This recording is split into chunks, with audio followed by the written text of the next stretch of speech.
LJ for Drift and Die Press, and I am here with the new O, the bassist, right? Bassist and vocals? Yep, that's right. All right. Well, we've kind of had a lot of back and forth. I was supposed to see you guys on Warped, but Warped is organized chaos, so it didn't work out. But we can start off talking about your experience on Warped. Did you guys have any massive nightmare scenarios while you were out? Honestly, no. I mean, we kind of expected them because Warped Tour was technically our first tour together as the new low. So we kind of went out there planning on just the absolute worst case scenario and hoping that it didn't happen. And we got pretty lucky. I mean, worst thing that happened was about halfway through the tour, the transmission in our van broke. We were home in Salt Lake for a day off on the way to Boise. And when we went to leave that night, the tranny just completely failed. So we had to drive all the way to Boise at about 45 miles an hour, which is a lot longer than anyone would ever really want to spend in the van. Luckily, we made it in time to play, and we were renting from Green Vans, and they were super accommodating and got us on the road immediately after. So that was about as bad as it got. It was just van problems. But like I said, the guys we were renting from took care of it, super awesome. So no real issues. That's always good. Yeah. I think most people see Warped Tour as being a hell tour, and it can be for some bands, but as long as you kind of stay positive, you'll survive. Yeah, we like trying to keep a positive vibe about everything. Even in the worst case scenarios, we're pretty positive people and everything like that. We're just grateful to be out doing it. I think that positive vibe really carries on to the fans and helps bands, because I've heard your guys' name all at once. I started hearing it everywhere, and you really got a lot of hype going behind you. So have you guys, even though you're kind of a new band, have you had any crazy fan experiences yet? Not really crazy. I mean, I think that we're pretty lucky because a lot of the fans that we have kind of acknowledge us as a new band, and we take a lot of opportunity to kind of get to know our fans as personally as we can. So, I mean, honestly, the closest thing to crazy that we've gotten is just we have fans that act like we're best friends already, and we've already bumped into them once. But I wouldn't really call that crazy as much as, just kind of connecting to the music and connecting with us on social media and kind of vibing with what we're all about. But we haven't seen anything crazy there. I mean, honestly, we've had kind of a normal, boring experience of everything so far. Is there anything you're ever scared will happen when it comes to fans? No, I mean, we know that some people are just wild about bands, and other than, the fans that really rely on you to kind of get by in their personal days, that can get kind of scary just because we've had some situations with fans where, they put so much trust in us as individuals that, we make music that's all really positive. So I think that a lot of times they kind of trust us to be that positive force even outside of the music. And we're just a bunch of dudes that are trying to figure out our shit too. So it's having fans hit us up hey, I'm in this really bad spot. I don't really know what to do. That can be kind of scary because we're not psychologists. We're not therapists. We don't know how to fix things. We just know what's worked for us and we sing about it. So, I mean, there's not always something we can do. So that kind of stuff scares me, thinking that someone might be relying on us and we can't give what they're really hoping for, and worrying that, one day will not be enough for them anymore. It's kind of a weird situation to be in, but that's my biggest fear. I don't care about crazy stuff people trying to steal our stuff or do weird things or anything like that. We don't care about stalkers. That comes with the territory. Yeah, that's cool. Whatever. But it's just people needing us to be more than we are. That worries me just because I don't want to see anybody end up in a bad spot because of that. Yeah, these younger generations of fans, they don't exactly take things at face value. Even though they should see bands as just a group of guys playing music, they want so much something deeper to grasp onto, Yeah, But definitely can be that way. Yeah, I mean, I looked at your Instagram and I saw you're a very simple person, just like bass and dog and girlfriend. That's pretty much it, yeah. Yeah. You have an adorable dog, by the way. Thanks. If you guys ever get to the point where you have a bigger bus or anything, would you be one of those bands that brings your dogs on tour? I'd love to. That'd be super cool. That's like the worst part about touring is like leaving my dog home for sure. So if I could, that'd be really awesome. But at the same time, he's kind of a little butthead and he doesn't like new people. So he'd basically get along really well with me, but he would probably hate everybody else on the bus. So it'd be a blessing and a curse for sure. Plus, I couldn't take him from my girlfriend either. I'd feel like a dick if I left and took the dog with me and left her home alone. Of course. So how long was it now that your album Continuance came out? It came out July 22nd, I want to say. That's right. So it's been a couple months now. How you got really good reception on it? A lot better than we thought. We, just like with Warped Tour, I mean, we kind of went about it with, high hopes, but basically like hoping for the best but expecting the worst. And I don't think I've really heard a lot of negative stuff about it at all. Like we try and avoid really reading like the comments on stuff like that, just because people like to go online and just bitch about stuff for no reason. So it's like every now and then we'll like get on there and kind of check it out, and I still haven't really seen anything negative, which is really cool, especially in this day and age. I feel like to have so many people that go out of their way to be negative, we haven't really seen a lot of that. We get a lot more positives than bad, which is always really nice. The unfortunate thing is I notice half the time when there is negativity towards bands, it comes from other bands, not the fans. A lot of times, yeah. In a community where you'd hope that people are a lot more willing to kind of go to bat for each other and support one another, because we're all really trying to do the same thing. You can't do it alone. No band can do it alone. Like, there's always got to be that band that you have to have that camaraderie with and be able to share your success with. You'd hope to see a lot more of that, but some bands are definitely pretty quick to get butthurt and try and bring other people down. Are there any bands before that you guys have had like a major click with, like a major brotherhood? We've made a lot of friends with a lot of bands, especially on Warped Tour. I mean, that tour is all either really cliquey or really, really vibey, which are two just kind of dumb explanations. Like, it's either there's really, really tight-knit groups that are all together all the time, but there are also a lot of people that are out there to try and take all of it in. So we definitely got along with a lot of people. Some really good new friends of ours that we met on Warped Tour, for instance, Assuming We Survive. We kicked it a bit with the dudes from Too Close to Touch. They were always awesome. So, I mean, Chelsea Grin, obviously, we've been friends with them for a while. We're all from Salt Lake, so that was cool to be able to be on Warped with those guys, too. So, I mean, we're always making friends with new bands and, like, crew and whatnot. It's all been good experiences of meeting new people. Is there any bands that you look forward to working with someday? A lot of them. I mean, we're a brand new band. We've only done one tour with this record. We're currently working on, getting tours put together for winter and the beginning of 2017. So, I mean, there's a lot of bands that we would love to work with. Bands like Emerosa, that'd be tight. We love those guys, always have. Bands like Crown the Empire, Pierce the Veil of Mice and Men, that kind of stuff. Like, those kinds of tours would be really cool.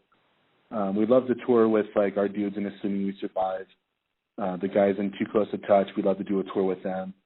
There's been, like, a little tiny bit of talk about maybe doing something with those guys in the future, but it's always up in the air. Nothing is ever set in stone until it's on paper, so it's like, we'll see. But we'd love to work with anybody, really. I mean, we've got a lot of homies and look forward to meeting a lot more. And you mentioned, several times that you guys are a new band, but are you people that came from previous bands?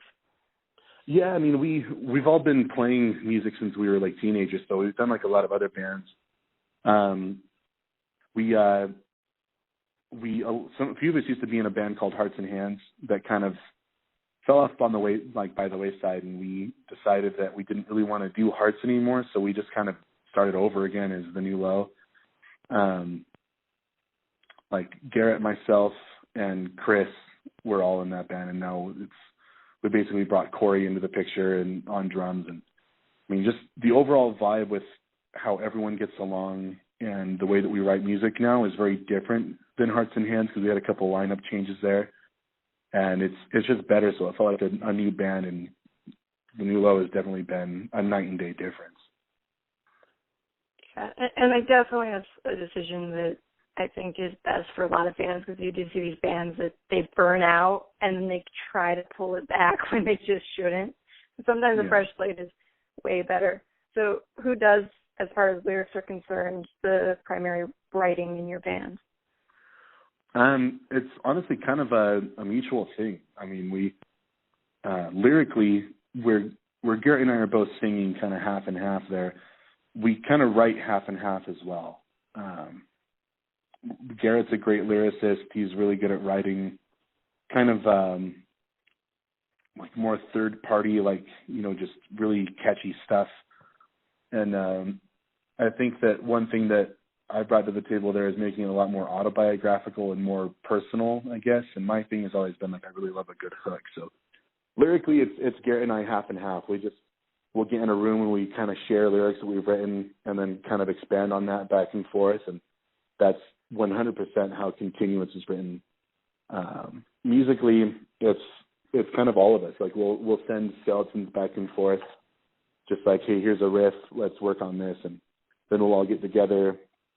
Like with Continuance, for instance, we got together in the studio and took all those little skeleton pieces and as a full band kind of made them a complete song and worked on them one by one until they were done. So that's kind of how the newer stuff that we've been kind of toying with a little bit is working as well. Just like, hey, I have this riff, think about it, jam with it, do your thing. But we don't really want to focus on writing anything new for a while. Obviously, where Continuance just barely came out, but Continuance was 100% a group effort. Is there any song on the record that you would pin as like the black sheep of the album, one that just is different from everything else? I think everything's, for the most part, is pretty different from the other songs. Like, we don't have anything, I feel like, that sounds like the last song. So in a way, they're all kind of black sheep, but it all sounds like us. Like, that's one thing that I've noticed in like a lot of reviews and like what a lot of the fans have been saying is that we definitely have our own sound, but nothing is identical. So if I had to pick one, I think that probably the one that's most different from the overall vibe would be the acoustic song on our record, Start Over, just because it just reminds me of like John Mayer, like Ed Sheeran, straight up like acoustic ballad. So, but it still sounds like us, which I think is cool. Like, it still sounds like the new low song, but it's just got a very different vibe. Yeah, and sometimes you need those, like, more chill songs to catch the younger girls, you know. Because at first, they don't want to hear the heavy hardcore shit at first. And luckily, I mean, go ahead. I was just going to say, luckily, with stuff like that, I mean, we ended up having an acoustic song on the record just because we love acoustic music. Like, we really like things like John Mayer and Ed Sheeran and, you know, City in Color, things like that. We've always loved that stuff. So we wanted to take all the things that we liked listening to and kind of ball it all into one thing. And I mean, if young girls, that's like their gateway drug to get into our band, then cool. But I mean, we wrote it for us, and if other people like that and can relate to our band more because we have things like that, and that's just a huge plus. So. Yeah, definitely not a band that you would look at and say, yeah, those guys take inspiration from John Mayer. But yeah, I think every band, every member has that one thing that's a little off, you know, in their music taste. And you guys do have to be on the road for those hours on end. Is there anything that you get sick of hearing on the radio, whether it be from radio shows or from what your band members have put on the radio? As far as like what we listen to on the road, I didn't hear the first part of the question. Yeah, is there anything that if it gets turned on in the van while you're driving, you just instantly like turn that shit off now? For me, it's kind of different for everybody because we all have very eclectic music tastes and very different music tastes in a lot of regards. So for me, when I'm not driving and say Garrett gets behind the wheel, his go-to a lot of the time is Coldplay, and there are like 2 songs from Coldplay that I can even stand a tiny little bit, and everything else I just get so annoyed by. So when he puts that on, I get it's headphones in for me for sure. But a lot of the stuff that I listen to is the same way for all of them. Like I've been on a huge like Drake kick for like the last year, so I listen to a lot of stuff like that. And I think the guys are all pretty much over it. So it's just depends on who gets behind the wheel. Whoever's driving, like someone's got something that they love that no one else cares about at all. Like Chris, for instance, his thing is Dream Theater. Great band, insanely good band. Not my favorite thing to listen to for more than a half hour at a time, and all of their records are like 15 hours long. So yeah, we all have one of those bands. All right. Do you guys have, because I've noticed this a lot of bands do, one member that just disappears before a set? Yeah. Garrett, for sure. Probably 50% of all of our shows, someone will ask somebody else, where is Garrett? And he has this really awesomely terrible habit of just kind of popping up like if we're supposed to play at 7, he's on stage at 6:59 and 42 seconds. So just walk up there like nothing's wrong. Like we already have like the intro tracks to our set starting. He just walks up and grabs his microphone, and people are just like, oh, thank God. But yeah, that would be Gary for sure. Are you ever scared that he's not going to show up one of these times? Yeah, we actually had one show where he didn't for the first song. We had a set in New York. This is when we were Hearts and Hands, but it was it's still a good enough story to tell. We were playing in New York on this tour, and we were just all standing up there. Like, he'll show up. He does this all the time, but he'll be here. And it's like down to like seconds before the first song is supposed to kick in, and it's just like, he's not here. So I just turned to Chris and I'm just like, so I guess I'll sing tonight. And I just had to sing our first song by myself. And that was before I did any singing at all in the band. So I think that was probably a big reason as to why I started singing in the New Low. So yeah, Garrett is a huge Denver Broncos fan. And we were touring during football season. It's been a couple years now, probably to the month, honestly. And he was watching a Denver Broncos game at this sports bar down the street from the venue, and apparently had lost track of time. So he comes running up on stage right in between the first and second song, and we just tried to play it off like nothing was wrong. Like, hey, like nothing's wrong. He didn't miss the song. We just have 2 singers. We just tried to play it off, but we almost literally murdered him that night, I think. So, and we hope that he would have learned his lesson. We even had a couple of shows on Warped where he just popped up like the very last second possible. So we'll see how that goes. Is there anybody in the band that gets in trouble the most? Garrett. He's our special boy. No, like we're all pretty easygoing with stuff like that. Like we all stay out of trouble. We're trying to be professional as much as possible while having fun at the same time. So we're kind of a boring band in that regard, but we I don't know, we all get along pretty well at this point. So no real trouble. Thank God. Yeah. And I know whenever this interview comes out, it'll actually be pretty close to Halloween. So do you guys have any plans for the bands for Halloween? I think honestly, I think everyone's going to be in different places this year for Halloween. Which normally we've been on a tour together over Halloween, or have just gone home for one, so we all kind of hang out. But this year, I think I'm going to be on a vacation. I think Garrett's going to be gone on vacation too. So I think, this is like the first year in forever that we're not doing something as a band. But normally we'd all just hang out and drink in shitty costumes together. If you do play shows on Halloween, are you one of those bands who likes to dress up? We would like to. We haven't been lucky enough to actually really get to dive into getting like full blown costumes at all, but that's like my favorite thing to do. Like if we play in a Halloween show, I love like getting dressed up. I think that's super fun. Yeah, I think fans really get into that too when bands do that. Yeah, like I've always wanted to end up on a Halloween show and we all dress up as a band that's like completely out of our element, like early 2000s AFI. I think would be a really funny Halloween costume. Or like Kiss is always a stupid, silly costume idea. Just something like that. Yeah. So anything that involves makeup and fishnet of any kind is always usually my favorite Halloween costume. All right. Well, is there any last comments you would like to leave with your fans?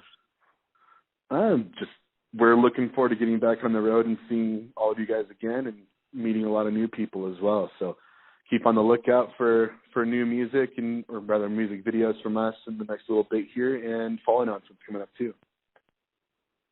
All right. Well, thank you. Yeah, for sure. Thank you.